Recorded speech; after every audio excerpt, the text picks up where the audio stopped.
Hello and welcome to the Red 78, a Munster podcast for Munster fans. My name is Ruairi O'Hagan, joined by Munster legends Alan Quinlan and Fiona Hayes to look back at a disappointing evening at Virgin Media Park as Edinburgh took all points there against Munster at a sold-out Cork venue. We'll talk about that in just a little bit.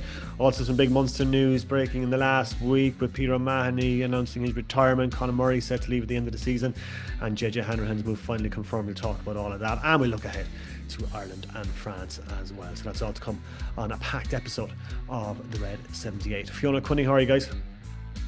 Good, Rory. Quinny looks delighted after he likes to bring in Liverpool, so do I. So he looks delighted after that. Absolutely shock of a win last night. I think I even texted your WhatsApp group. I was so blown away by it. Can't believe Yeah, it. you But texted in. look, I didn't know what you were talking about oh, because I sorry. wasn't watching the game, and I was like, "What is she I talking about?" I was couldn't looking for believe Munster it. news, and I They was like, were "Wait a so second." bad.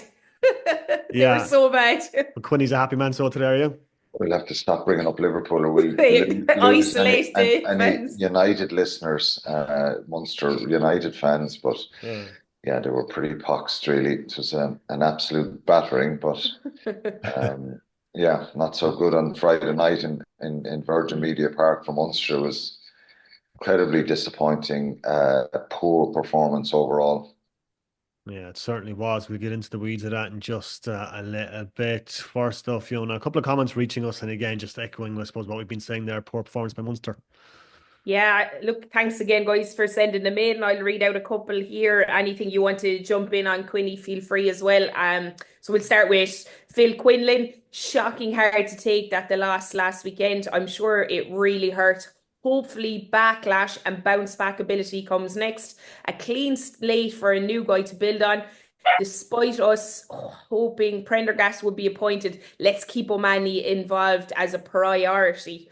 Hmm. Dave Hayes, scrum obliterated, badly needs an international standard signing there. Seems we can produce our own. Salano and Lockman unlucky with injuries, but we saw what we were missing when we had Bluler for the short space of time that we did. Pod O'Connell, performance was absolutely brutal, but I was in Paris watching Stade Francais versus La Rochelle in the beautiful sunshine. So that made it a little bit better. Will Tyburn make the Lions squad? And will any other Munster players? And finally, we'll finish with Pat. That was brutal. 2 points flatter us. Great kick at the end by Billy Burns, but he should never ever start again. Too slow. I have not seen our scrum schooled all game before, and changes made zero difference. Edinburgh, a much better team, but then a bit of positivity. Great to see Nanks back. But Munster were sloppy in those first 60 minutes. Yeah, can you take up that point about Munster scrum because the reports have been reading just saying that Munster scrum is pretty much decimated for the 80 minutes. Yeah, it was. I wasn't surprised that Edinburgh were tried to put pressure on Munster there. John Ryan got really a hard time from Bowen Venter, but it was right across the front row. Josh Wycherley struggled as well with Paul Hill, who's an ex-English international. I think he's 6 caps for England, and Ewan Ashman, who's been pretty much a regular in the Scottish squad, at least in Scottish 23 for the last number of years. Very strong player as well. So Niall Scannell was popping up a lot of those scrums.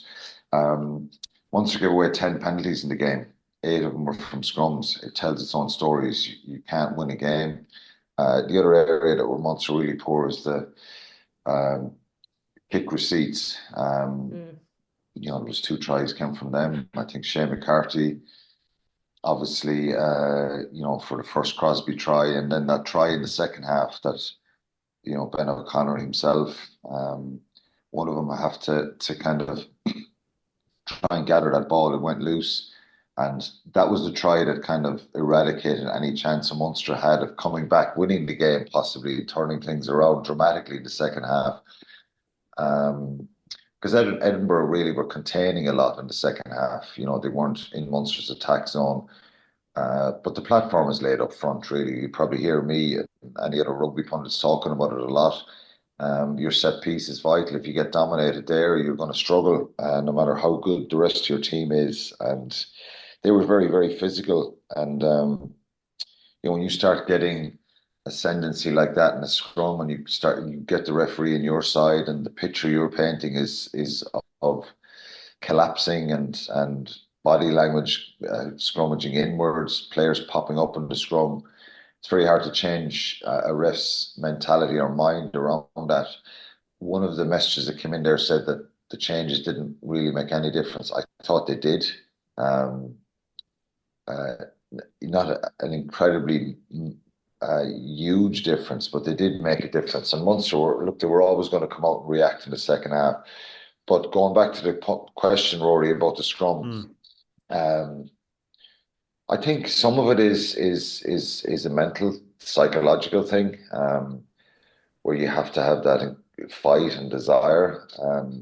I think you very rarely see, even in the last couple of years, we had a few times last year where Munster scrum struggled. The one that kind of jumps out at me is that Bayonne match in Europe. But never to the point that you're giving away 8 scrum penalties.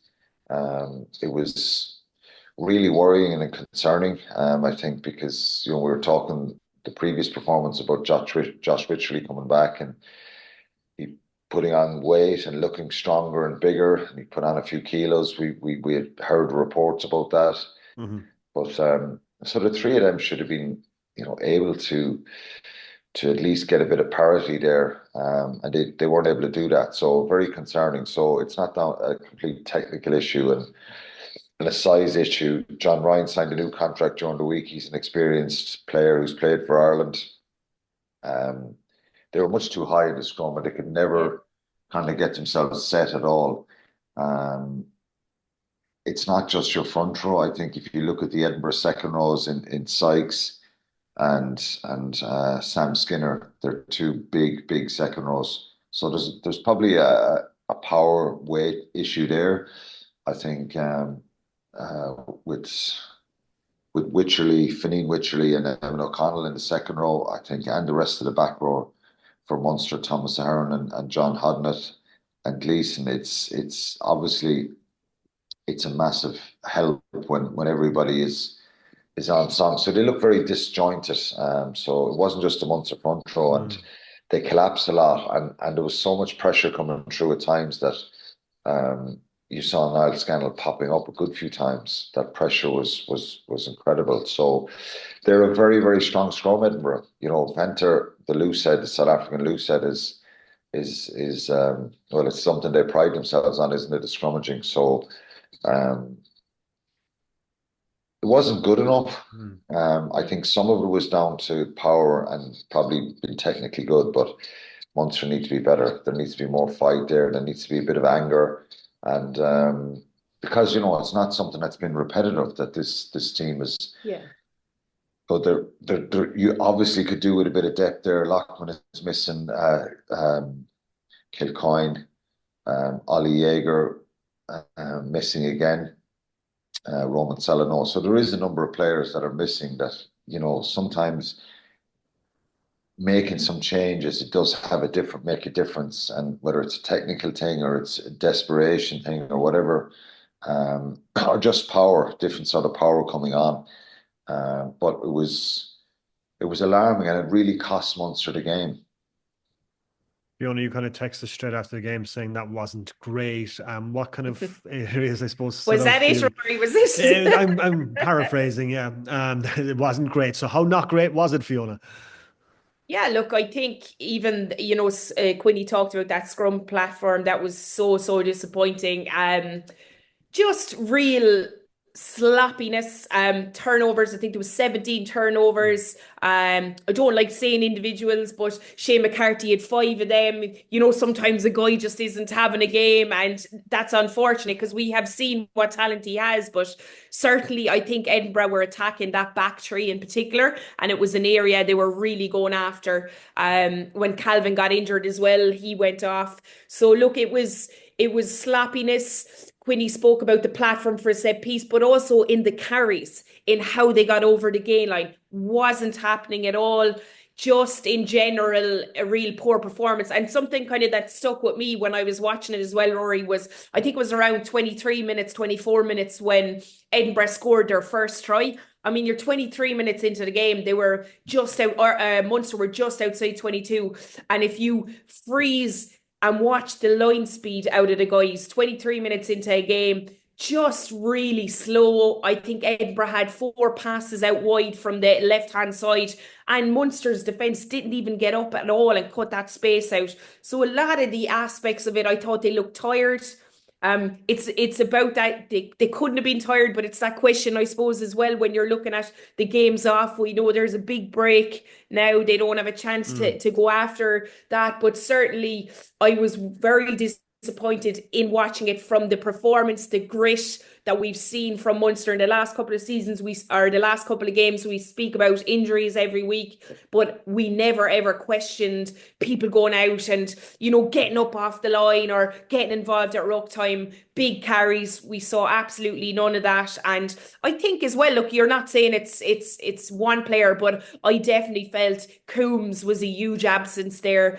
He's been kind of holding the fort in those carries when the likes of Ty Byrne away, Peter O'Mahony, and certainly they just couldn't seem to get over that gain line, and defensively weren't putting any pressure on the team. And it was just absolutely one of those nights. Anything that could go wrong went wrong. As I said, that bounce of the ball, Shane McCarthy for the second try for Edinburgh kind of bounced right. He didn't get it down. A simple score.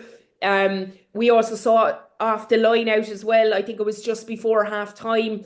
They had a line out, Edinburgh, they scored off that. I mean, that player that's standing at the back of the line out, to not be able to just get sucked in, you could see it was going to be a set move, and absolutely were blasted through the middle there. So certainly areas you'd be really, really disappointed in.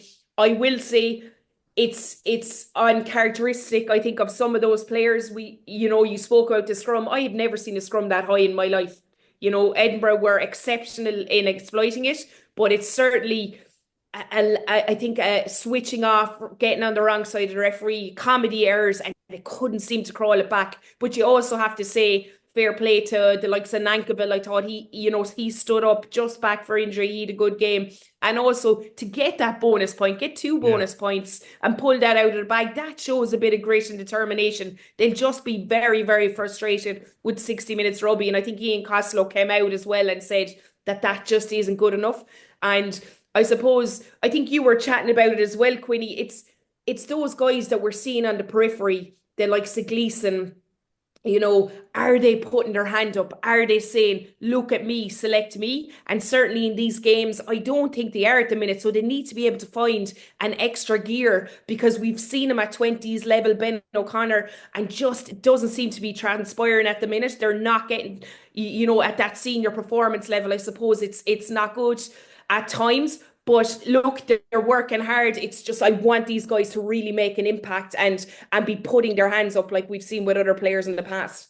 I suppose Fiona kind of touched on it there. There was, a little bit of grit and determination for the way that Munster finished that game and got that bonus point, and they deserve some credit for that. A little bit. It's hard to find positives in it. I think the obvious one is getting two points, scoring 4 tries, and a losing bonus point. There's a lot of players would really want to take a good hard look at themselves after that performance, and I think the coaches will have said that. That's not just me being critical. Players, they'll know themselves just not good enough. Sometimes you're in games that you just can't find that energy, and too many substandard performances. There was a couple of players actually that they could walk away and say that they gave it their all, but very minimal. It's one of the worst first halves I can remember. I think it probably was remind you of the second half against Zebra at the start of the season. And it's fine saying it's not good enough. Why is it not good enough? Why did this happen? It could be very, very costly. You definitely left 2 points behind you there with a home game. That's not being disrespectful to Edinburgh, because I think that the thought process is there. Even though there's a lot of changes, Munster still have a lot of injuries, and that Munster will find a way here, find a way to get a result. I was probably few weeks ago for the Scarlets game. I thought Scarlets could cause Munster a lot of problems. Munster ended up finding a way, getting a bonus point win. Not a clinical, perfect performance, but when you say this is not good enough, it's not. And players have to kind of deal with that for the next couple of weeks now, because they're away to Glasgow next. That's going to be incredibly difficult. And then away to Connacht as well, who'll be rubbing their hands together with the game, the jovial atmosphere that's going to be there in Castlebar. So they've made life difficult for themselves after, we spoke about this run that the home games are must-win games. They're away to Glasgow, away to Connacht. Then they've got the Bulls at home. And if the Bulls send up their strongest team, they've a lot of South Africans in the team. They could make it very, very tricky and difficult for Munster in April in Thomond Park, and then away to Cardiff as well, which is difficult. I think the last two games you're looking at Ulster and Benetton at home, but it's hard to kind of trust this team now and say that to pick out these results and think they'll win. They've been through tough situations with all the injuries. And in fairness, I think, I wouldn't be going at the players the other night and saying they didn't try. I think there was a lack of energy, and kind of real aggression out of the team, and they got physically manhandled. They couldn't get over the gain line. They had a lot of possession in the game. Munster had 56% possession, 55% territory, but at times, particularly in that first half, they were going nowhere. They were just getting battered and a lot of impact tackles from Edinburgh. So look, I think when you peel it back in simple terms, yes, it was poor from a number of Munster players, really worrying, not just a kind of a one-off, but are they good enough? That's the question that has to be asked. Are they up to the standard of playing here, some of the players? Because they showed the other night that some of them possibly are not. They've got to turn this around very quickly. Of course, you don't write players after one game, but some of the basic mistakes and the errors were not good enough. Edinburgh, a very strong team. I did the analysis of all their players. They had a load of internationals, a load of experience. It was actually a very strong Edinburgh team. And you're bringing someone like a British and Irish line like Hamish Watson off the bench, who made 16 tackles and 14 or 15 carries in the game as well. So he had a big impact. Bradbury, 20 tackles, Muncaster, 18, Skinner, 15, Sykes, 18. So all their big players had big influences, and they were really physical. And that kind of summed up the game, because, they didn't have to do a huge amount. At least 3 of the tries were very soft. Porous defence, and it was on the back of a lot of those scrum penalties. They were getting field position down the field. So, look, I think you can't give them a pass completely and say, this is all right. It's not acceptable. But they've made life very difficult for themselves now going forward.